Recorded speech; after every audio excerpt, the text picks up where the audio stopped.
Welcome back to the David Pakman Show. Welcome back. If you're looking for a quick, easy way to help out the David Pakman Show, go to donateyouraccount.com/David Pakman Show and donate your Twitter followers to us, just one tweet at a time.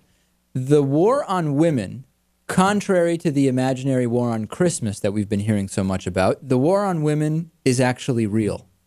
I guess, Lewis, that's the first distinction to be made, right? And a good distinction to make, David. An anti-abortion bill. Thank you, Lewis. Lewis tells me when I'm making good and bad distinctions, and fortunately this time he approves. Not always on air, but in general. An anti-abortion bill, another one, has been introduced by Representative Bobby Franklin. I don't have to tell you which party he's a member of. You know, I know, we all know. And it would enable the death penalty for women who have had a miscarriage.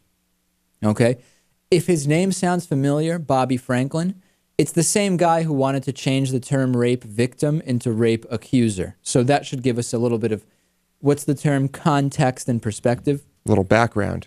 The bill describes abortion as prenatal murder, and it excludes miscarriage only under the condition that the woman in question can prove no human involvement caused the event.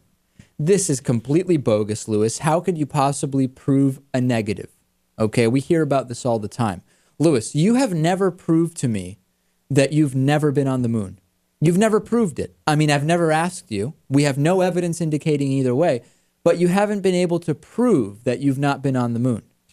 And strangely enough, I cannot prove that I've never been on the moon. Exactly. Yeah. So this is the same thing. So many miscarriages happen within the first 20 weeks of pregnancy, often a sign the pregnancy simply didn't develop properly. How could you really prove that it had nothing to do with the woman's diet, with stress the woman was subjected to?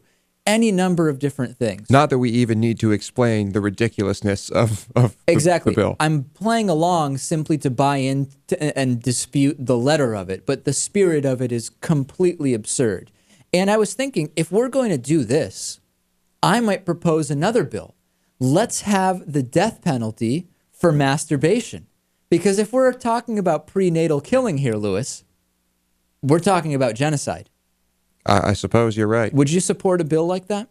Sure, why not? Lewis is into it. Very good. Well, somebody at this point, from what we've heard from Bobby Franklin, I think that it should be proposed to him. It seems like it's up his alley. It seems it's something he might like. I'll shoot him an email. Yeah, we'll do that. We'll get in contact with his people and see what we can do. Do you think he has people? Everyone like him has people. Really?